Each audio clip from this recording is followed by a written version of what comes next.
Dans ce journal, le Shrinkflation dans l'infoconso du UFC.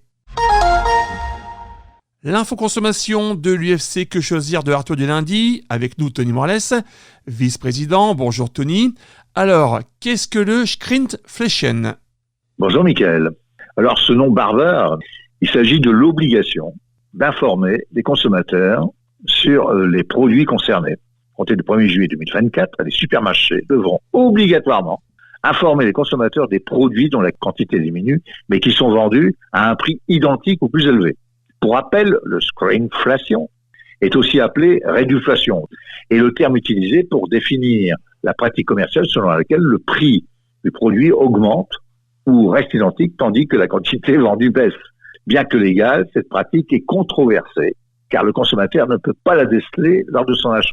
Ainsi, pour plus de transparence, les distributeurs dans les moyennes grandes surfaces devront informer le consommateur des produits de grande consommation concernés par cette pratique de shrinkflation.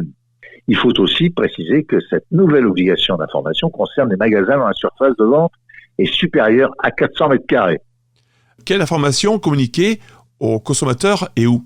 Alors, la mention d'information qui devra être affichée sur l'emballage du produit ou sur une étiquette placée à proximité du produit concerné est la suivante. Ça sera pour ce produit, la quantité vendue est passée de X à Y et son prix, il faut préciser l'unité de mesure concernée, a augmenté de autant de pourcents ou en euros.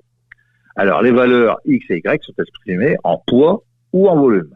Alors, cette mention doit être affichée de façon visible et lisible, et avec la même taille de caractère que celle utilisée pour l'indication du prix du produit. C'est tout petit, bien sûr. Cette obligation d'information s'applique durant les 2 premiers mois de la commercialisation du produit concerné. Tony, quels sont ces produits concernés ?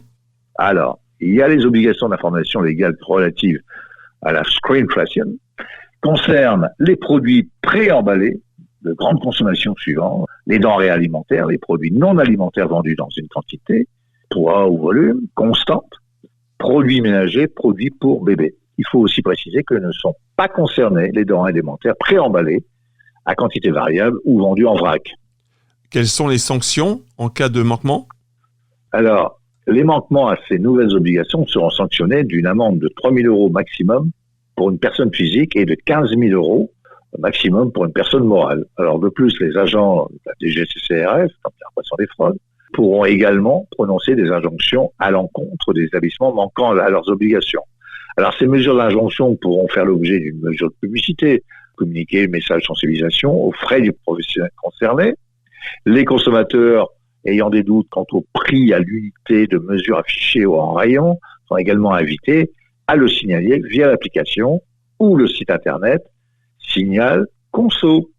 Alors, petit rappel des règles générales en matière d'affichage de prix. L'information du client sur le prix est obligatoire, quel que soit le mode de vente, en magasin, sur Internet ou à domicile, et quel que soit le lieu de vente, boutique, en magasin, étal en plein air, foire, salon, etc. Le professionnel peut informer le client par voie de marquage, d'étiquetage, d'affichage ou par tout autre procédé approprié. Le prix est exprimé en euros, toutes taxes comprises.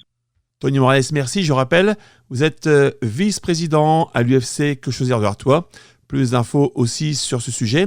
Et pour les litiges à consommation, direction la Maison des Sociétés, 16 rue Aristide Briand à Arras. La ligne directe 03 21 23 22 97 et sur artois.ufcquechoisir.fr. Tout de suite, l'actu du monde.